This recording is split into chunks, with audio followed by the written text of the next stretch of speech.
Ashama harka fuunee daawwattoota Abdii Miidiyaa 12 sagantaa adda ta'e qabannee gara keessan dhufaa jira. Irraa baratan jedhee abdii qaba. Viidiyoo kan haga dhumatti daawwadha. Qajeelumattis waa baay'ee garaa nama nyaatu. Mee qajeelumatti gara obboleessa kennaa isin dabarsine haga dhumatti nu hordofaa. Obboleessa kennaa nu eegala akka seeraa eegalaati. Okay, maqaan koo Risquu Beekkataa Gammadaa jedhama. Baay'ee galatoomii obboleessa koo sagantaa kana argadhee carraa kana argadhee akka tasaa iddoo kanatti hirmaadhee waan kana dubbachuu kootiif baay'ee isinitti gammada. Dabalataan ammoo wanta xiqqoo wayii dubbachuu barbaada. Wantichi akka seenessaati garuu waan barnoota namaa dabarsuu danda'udha. Waan barnoota irraa argatanillee gara kamitti yoo hiitte waan hiika qabeessaadha. Garuma mataa ijoo dubbitti seenaa akkana ture. Indaaqqoo yookiin ammoo lukkuu turte. Lukkuun tun ammoo warii booji'a jettee yaaddee manaa baate. Osoo deemtu hantuuta argite. Hantuutni ammoo argatteen qabdee eessa deemta lukkuu luka lamaa jennaaniin ani warii booji'uu deemaa jette. Maarree akka lukkuu luka lamaa tuni wariitti boojitu laalla jedhaniiti faanaa deemte. Ergasii deemtee huummoo yookiin ammoo saarisaa jedhamu sana bira geette jennaan innis hin gaafate. Akkuma hantuutichaan jette ammoo itti himtee akka lukkuu luka lamaatuun wariitti boojitu laalla jedhanii faanaa deeman. Deemanii duukaa deemanii ergasii ammoo bofa bira geette boftis hin gaafate yaaduma wal fakkaataa itti himtee qabatee deeme. Faanaa deemanii ergasii ammoo leenca mootii bineensotaa bira gahanii innis gaafate akkana jennaan ani iyyuu booji'uu hin dandeenye lukkuu luka lama akkamitti loowwan booji'uu dandeessi hin laalla jedhanii faanaa deeman. Faanaa deemanii erga waliin deemanii jedhanii ammoo foonaa nama tokko bira gahanii foonicha bira erga geesse booda ammoo mooraa kanatti dhaabbattee ilaaltee maarree isin hafuurri keessan baay'ee humna qabaa humna keessaniin hafuura keessanitti nu baafadhaa abba guddaa jettee leencaa ajajje. Leenci ammoo akkuma indaaqqoon ajajjeen ammoo hin bookkisee loowwan ammoo booka yookiin ammoo bookkisa leencaa sana dhaga'ee ammoo mooraa caccabsee yaa'ee jechuudha. Oofatanii deeman. Loowwan argatanii oofatanii osuma deemanii leencicha addatti hambistee leenca addatti hambistee bofa uummoodha. Kun ammoo hantuuta addatti mari'achiiste. Abba guddaa loowwan foonaa yaase kana ammoo nurraa fudhachuu hin dadhabu akkam gochuu wayyaa jedhanii mari'attanii jennaanii maarree ammala isin arge malichi ati qabnu kana ati bofa humna qabdaa ilkee tanaan ammoo takka iddii jetteen deemee boftichiin iddee jechuudha.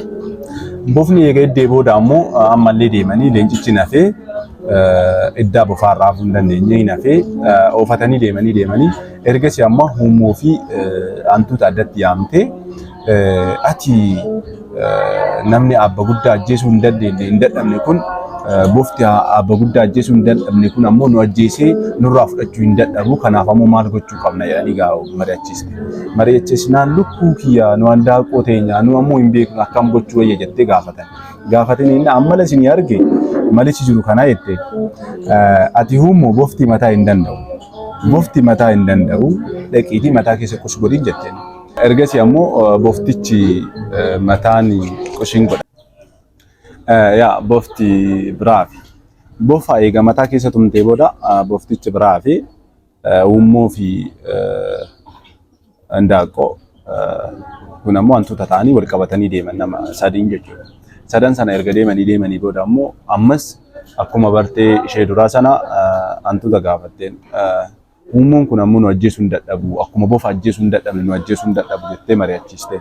Ergasii booda ammoo huummicha dhattee akka inni ciree koola isarra jiru sana akka inni irraa ciru gaafatte. Dhaqee hin ciree duubatti deemuu hin dadhabee harkifatee hafee loowwan oofatanii galan nama lamaan jechuudha. Erga galan indaaqqoo fi yookiin ammoo lukkuu fi hantuutni fuudhanii galaniini foonatti oofatanii booji'atanii galatanii. Ergasii ammoo hantuuta kana ammoo akka itti biraa hambistu yookiin balleessitu yookiin barbadeessitu karoorfattee ani ammoo olii gassa socho'ee waan tokko mee waa sooradhaa yookiin waan nyaadhu argadhee waa funaannadhaa ati ammoo ka'iitii gooruu sana yookiin ammoo axirii san gubbaa ba'iitii geerarii jetteen. Maal jedhee geeraraa jedheen Abba guddaa warii foonaa yaase abba guddaa sanuu bofatu ajjeese bofa sanuu huummotu ajjeese huummoo sanuu anatu ajjeese jedhi geerari jette. Ashi jedhee garuu gubbaa baheeti yookiin tuulaa gubbaa ol baheeti. Abba guddaa warii foonaa yaase abba guddaa sanuu bofatu ajjeese bofa sanuu huummotu ajjeese huummoo sanuu anatu ajjeese ayooni jedhee geeraru. Faaxumeen yookiin risaan allaattiin jedhamu sun ammoo irra marsitee kaaste hantuuticha jechuudha. Yoo isin kaaste nama hin taaneen shariika taanee nasaba keenyaan adda baane nama hin taaneen shariika taanee fira keenyaan adda baane jechuudha. Hayyee akkuma dhageettan waan guddaa irraa baratan jedhee yaada. Waan irraa baratan ammoo yaada keessan komentii jalatti nuuf kaayaa. Tartiiba isaa dhageettaniittanii tartiiba isaa haga dhumaa dhagayaa. Achiin booda ammoo yaada keessanii nu kaayaa jedha. Waan guddaa irraa baratan jedhee yaabdadha. Guddaa galatooma. Peejiin kun yoo isinitti tole subscribe, share, like godhaa. Akka nu hordoftan asumaan kabajaa guddaan isin gaafadha. Haga dhumatti waan hojjetaniif guddaa galatooma.